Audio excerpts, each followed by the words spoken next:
My fiancé said, "Stop introducing me as your future wife. It makes me look like I settled." I replied, "Good to know."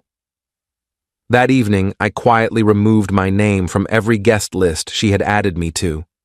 2 days later, she walked into a brunch with her friends, and the moment she saw what was placed at her seat, she forgot how to breathe. I'm Owen, 33, and 3 days ago my fiancé told me that being engaged to me made her look like she'd settled for less. By the time she sat down at brunch with her friends and saw the envelope I'd arranged to have delivered, she realized that I'd decided not to be anyone's consolation prize anymore. I'd been with Andrea for almost 3 years, engaged for 5 months. We met at a work conference when I was 30 and she was 31. She worked in corporate law, I'm in finance. We hit it off immediately, same sense of humor, similar backgrounds, both wanted marriage and kids eventually. The relationship progressed naturally. We moved in together after a year, got engaged last spring, set a wedding date for next October. But about 2 months ago, something shifted. Andrea started making comments about my career, my social circle, my potential. Nothing overtly cruel, just these little digs that added up. "You're comfortable where you are, aren't you? Don't you want to aim higher? My friends' partners are all directors or VPs by now. I make good money. Not executive level, but solid 6 figures. I'm happy with my work-life balance." I thought Andrea was too. Apparently not. 3 weeks ago, we went to her friend Vanessa's engagement party. Big event, lots of Andrea's social circle there. When we walked in, I introduced us to some people Andrea wanted to network with. "Hi, I'm Owen, and this is my fiancée, Andrea." Later that night in the car, she brought it up. "Can you not do that?" "Do what?" "Introduce me as your fiancé. It's just weird." "Weird how? We are engaged." "I know, but you don't need to announce it like that. It makes me feel like you're, I don't know, claiming ownership or something." I let it go. Figured she was tired, the party had been long, whatever. But then 2 nights ago, we were at a dinner with some of her colleagues. Old law school friends, people she'd known for years. When someone asked how we knew each other, I said, "Andrea's my future wife. We're getting married next October." The table went quiet for a second. Then conversation resumed. But Andrea's face had gone tight. On the drive home, she exploded. "I asked you not to introduce me like that." "Like what? As my future wife? That's literally what you are."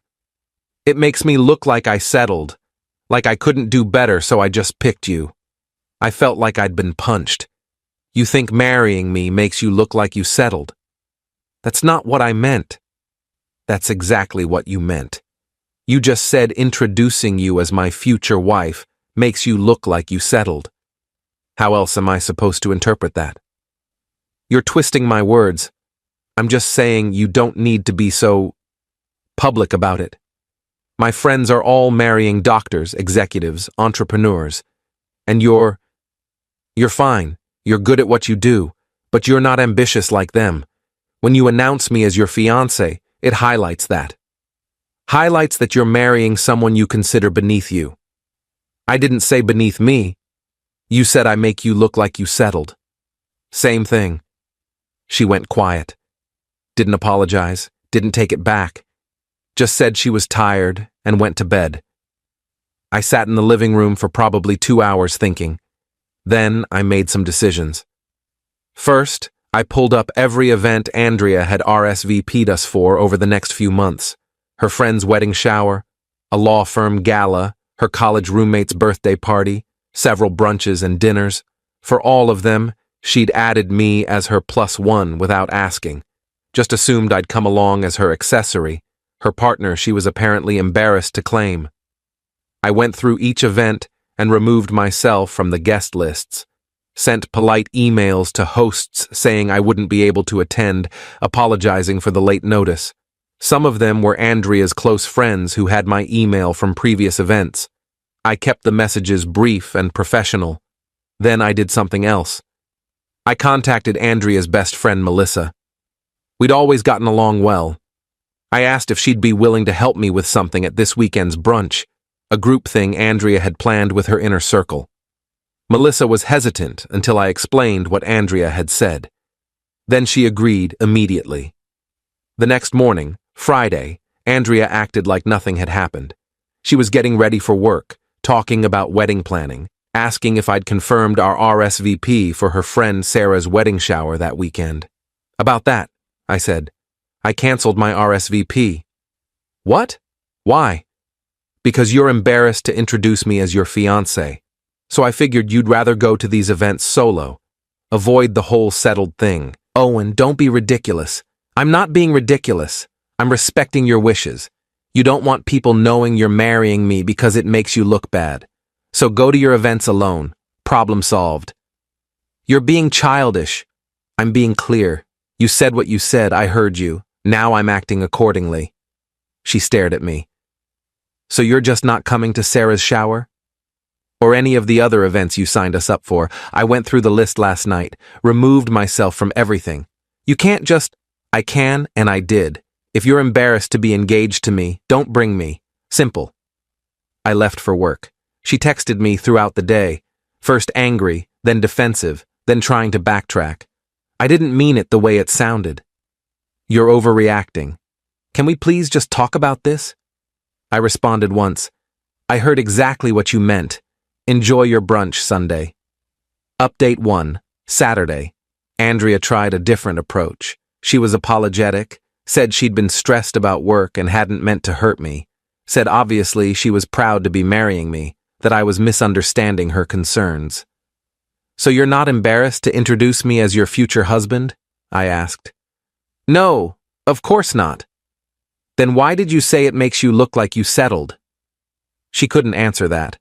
Just kept saying I was taking it out of context, that she'd phrased it badly. The context was pretty clear, I said. You think I'm not impressive enough for your social circle. You think being engaged to me reflects poorly on you. That's not phrasing. That's how you actually feel. Owen, please. Are you going to the brunch tomorrow? Yes, but I want you to come. Please.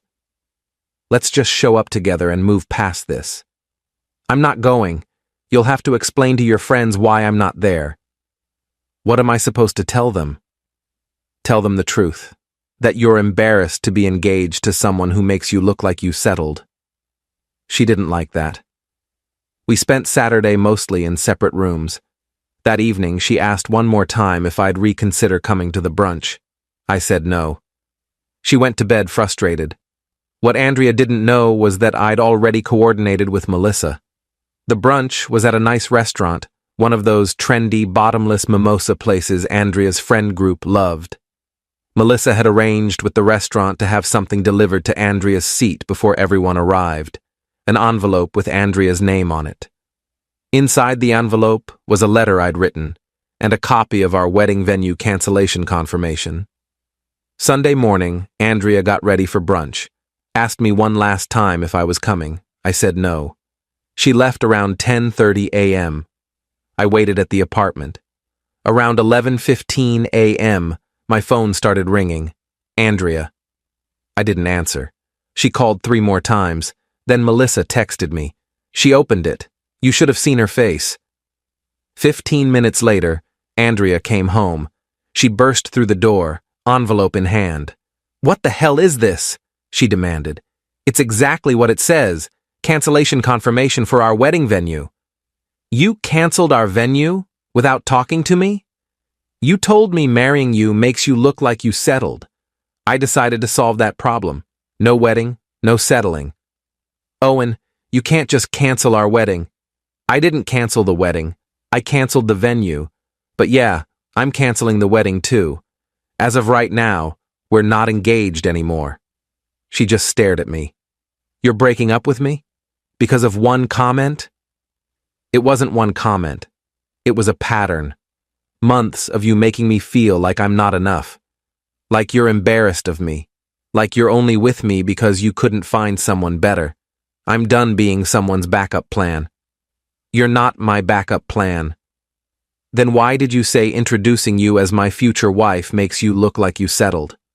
Why have you been comparing me to your friends' partners? Why do you care so much about how I make you look to other people?" She couldn't answer. Just stood there holding the letter and the cancellation notice.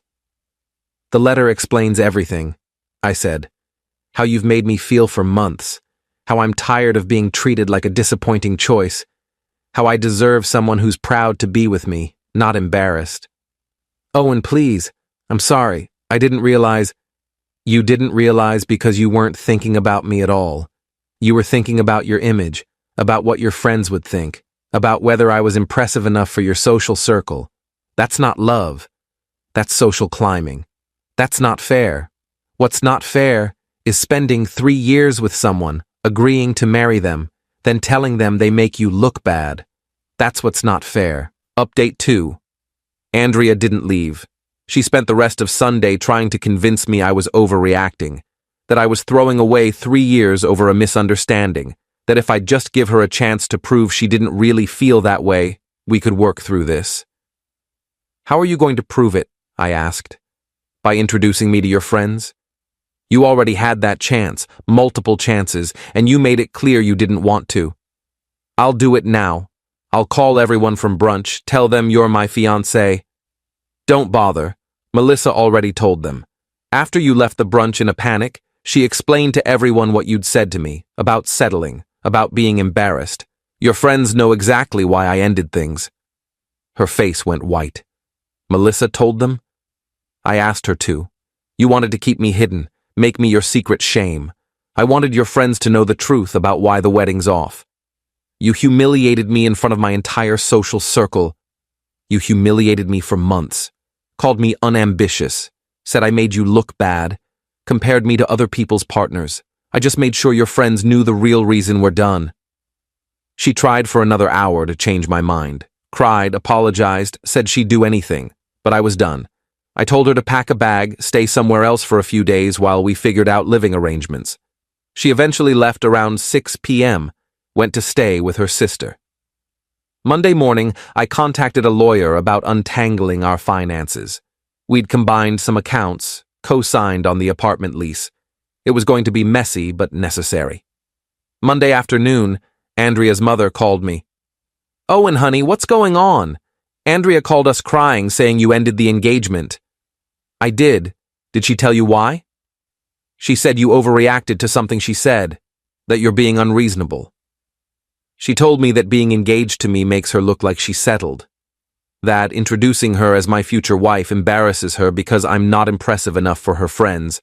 Those are her words, not my interpretation." Silence. Then, "She said that to you?" "Multiple times, in different ways, for months." "Oh, Owen, I'm so sorry. That's not okay. That's not how you treat someone you love." "That's what I figured. Do you think there's any chance you two can work through this?" "No. I spent months feeling like I wasn't enough, like I was some disappointment she was stuck with. I'm not going back to that." "I understand. I'm sorry it ended this way. You've always been good to our family." We talked for a few more minutes. She said she'd talk to Andrea, try to make her understand what she'd done. I appreciated it, but didn't expect it to change anything. Update 3. It's been 3 weeks since the brunch. Andrea and I are in the process of separating everything. She found a new apartment, moves in next month. I'm keeping our current place since the lease is primarily in my name, and I can afford it solo. She's tried multiple times to reconcile, sent long texts about how she's realized she was wrong, that she took me for granted, that she's been in therapy working on her issues with image and validation. I've responded politely but firmly. "It's over. There's no going back. Please respect my decision." Her friends have been divided. Some think I overreacted, that I should have given her another chance. Others, including Melissa, have sided with me. Melissa told me that after I left the brunch and she explained everything, several of Andrea's friends admitted they'd noticed her being dismissive of me, that she'd made comments before about me not being at her level. Apparently, it wasn't just in my head. The wedding venue refunded about 60% of our deposit.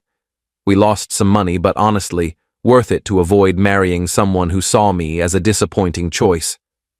Andrea sent me a letter last week. Long handwritten thing about how she knows she messed up, how she's sorry she made me feel inadequate, how she wishes she could take it back. The letter ended with, "I wasn't embarrassed of you.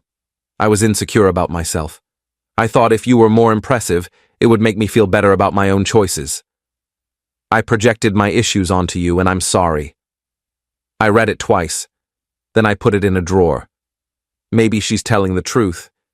Maybe she really is working on herself. But that doesn't change what she said. Doesn't change months of feeling like I wasn't enough.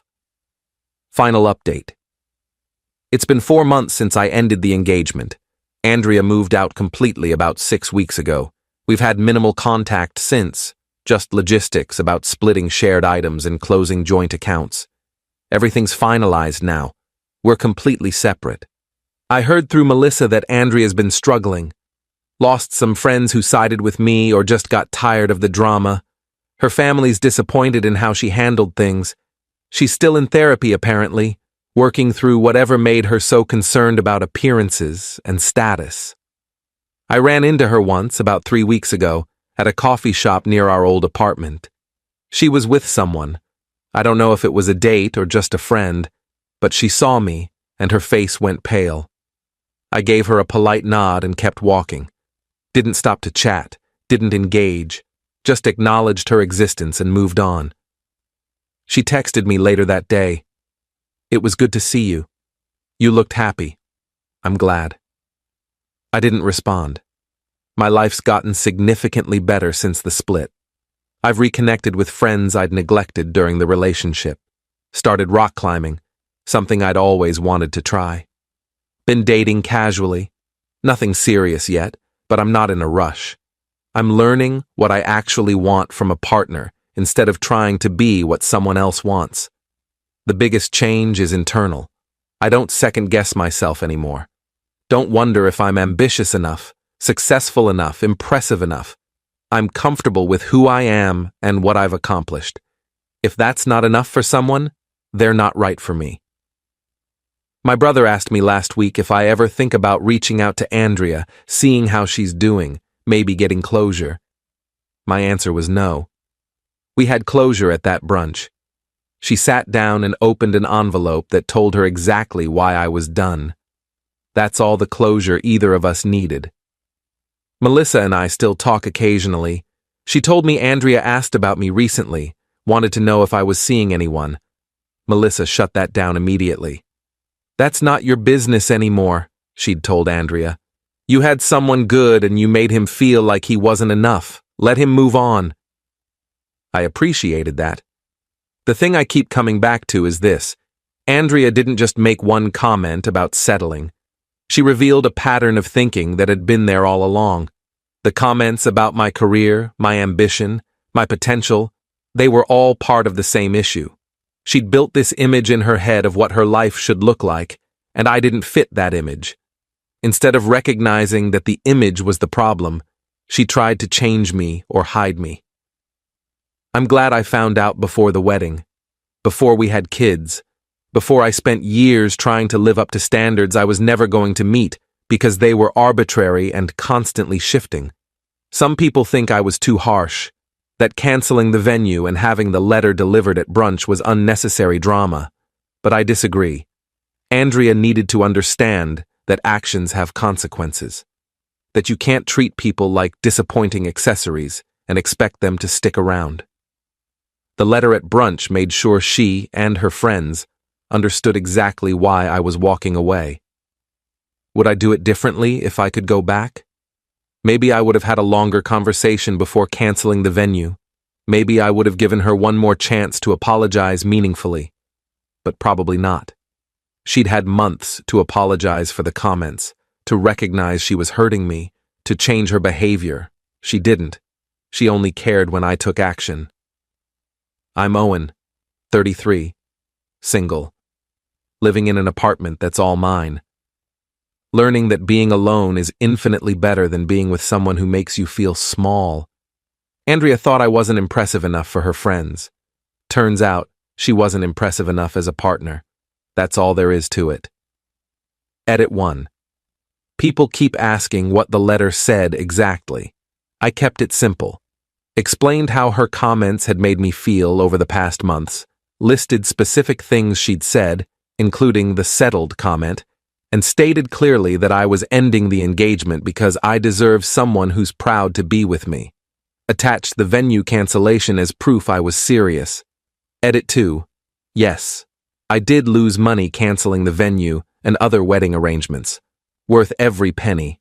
Would have lost a lot more divorcing someone who fundamentally didn't respect me. Edit 3. Andrea's friends from the brunch have reached out a few times, some apologizing for not noticing how she treated me, others asking if I'm really done or if there's a chance we'll reconcile. I've been clear with everyone. It's over. No reconciliation. No second chances. She showed me who she was, and I finally believed her.